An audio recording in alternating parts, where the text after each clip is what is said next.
Appalachian Trail, commonly referred to as the AT, is 2,190 miles long.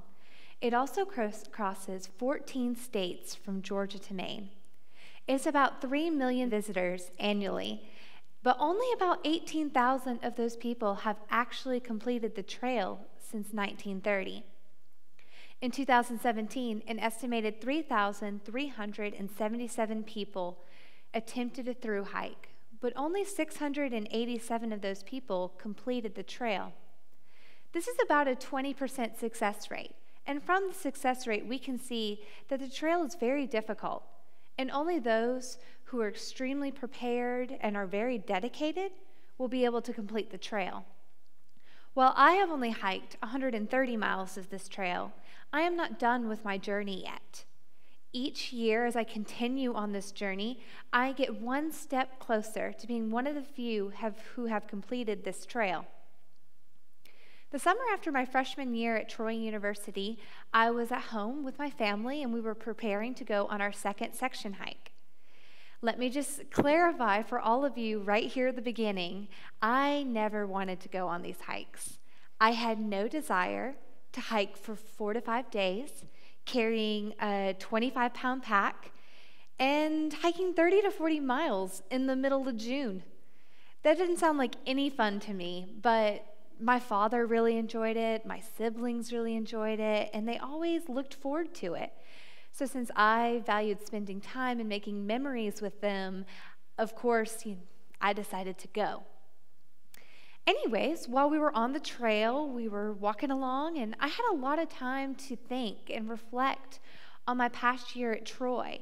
I had time to think about my major, what career path that was going to put me on, and whether I liked it or not. So as I thought about it, I started to draw some conclusions and reevaluate my path. But I'm getting way ahead of myself, so I'm going to take just a couple steps back because there was a lot of preparation that went into this hike to get me to this point. Every year, my family joins with our local church group, and we get together to prepare for the summer section hike. There's a lot of preparation that goes into a week-long hike, because I need to make sure that I have all the gear that I need in order to be successful. The most important issue we address every single year is our shoes. This is very important, and I know it may sound silly, but not all shoes are created equal. And if you choose the wrong shoe, you will end up on the side of the trail in tremendous pain. Trust me, I have been there, and I would not recommend it. It's not a fun experience, and ultimately you have to keep going. So you want to make sure you have the right shoes on. Some hikers decide to hike in their boots, but then some decide on sandals. Or you can be like me, and you can choose both. I always begin the hike in my boots because I need that extra support in the beginning.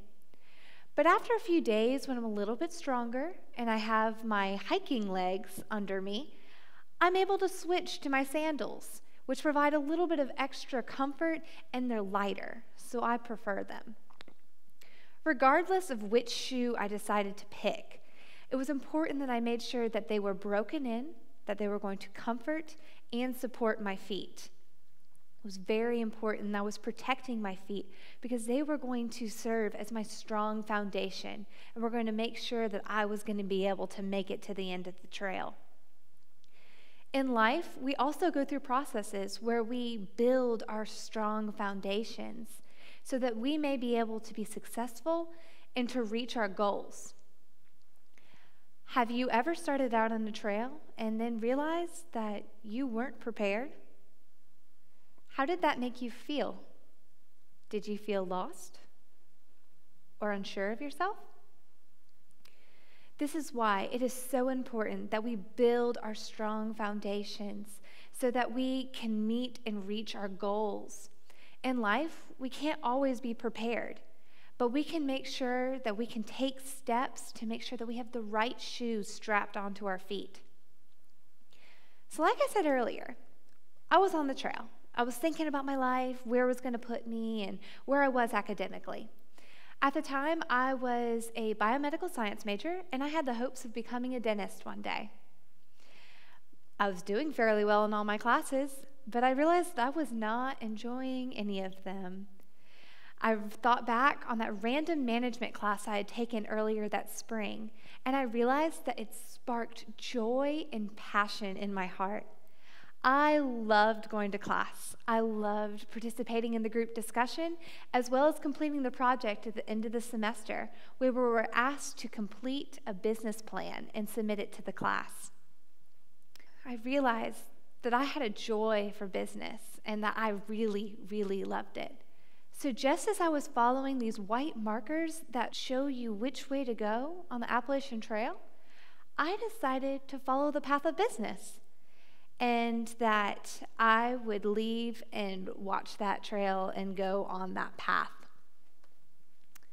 So fast forward, I get off the trail and I go back to school, and I've changed my major. I've taken this big step in my life and took a huge leap of faith. And so as I'm walking down this trail, an entrepreneurial opportunity falls in my lap in the form of an all-purpose seasoning. The decision to purchase this product and to start my business while still in school has definitely altered my life path. I am able to use this knowledge that I'm gaining in school, and my education is becoming so much more applicable. I'm able to hear about it in class and then directly put it into my business.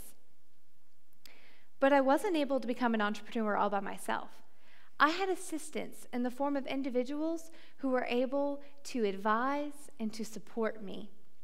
They were able to help me make sourcing decisions and branding, marketing, pricing, label creation, legal documentation, multimedia production, and so much more.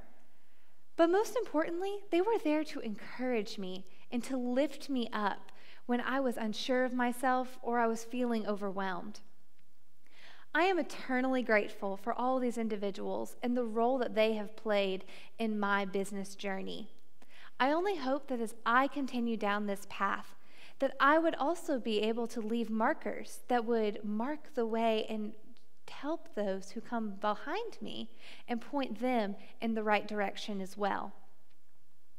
So just as I had assistance in my business with these individuals, I also needed assistance on the Appalachian Trail, and that assistance came in the form of a backpack. This backpack was full of food, water, matches, stoves, flashlights, tarps, hammocks, and clothes, as well as personal hygiene items and anything else I was willing to carry. But at this point, I didn't want to carry too much more because it made it really, really heavy. So even though all these items made the pack heavy and it made it ultimately a burden after I had been hiking all day, I knew that I needed all of these items in order to be successful and to survive. Just like the trail, life also comes with a lot of baggage. And sometimes this baggage makes life seem hard and unfair and difficult. But we must remember that even though we really can't change what's in our pack, we should let these past experiences and life circumstances help us grow rather than hinder us. While in college, I've had to learn how to balance my roles as a student, an entrepreneur, and an individual. All three of these roles require a lot of my time. And every day resembles a balancing act as I take school and managing this business as well as my personal life and deciding how am I going to spend my time.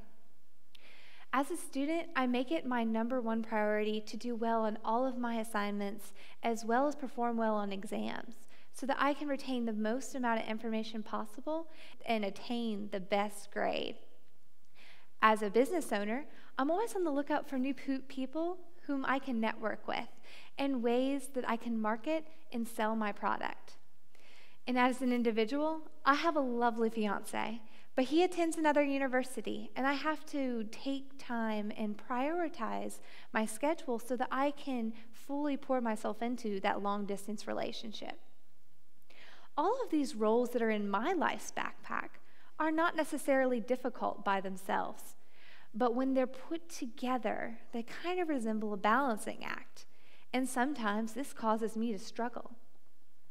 In my business, I have struggled with knowing how to approach these grocery store owners and telling them why they should stock my product and sell it on their shelves. In the beginning, I also had trouble with what to say, when to say it, and whom I really should have been talking to when I was approaching these retail locations to sell my product. All of these things were ultimately terrifying because I was afraid of failure and rejection. Some days were devastating, and I felt as if I could do nothing right, and that the weight of the backpack that had been given to me was too much for me to bear. But I did find some comfort in the fact that with each new day, I can get up, I can start over, and I can try again. My underlying passion for business is ultimately what keeps me motivated to keep on going on my own Appalachian Trail, even when it's difficult.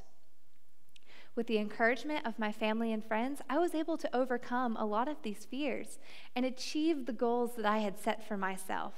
And this has given me so much joy, and it has motivated me to keep going and set new goals and reach new heights.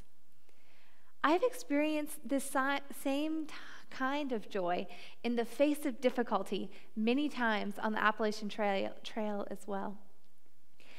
Hiking mountains is physically, mentally, and emotionally challenging.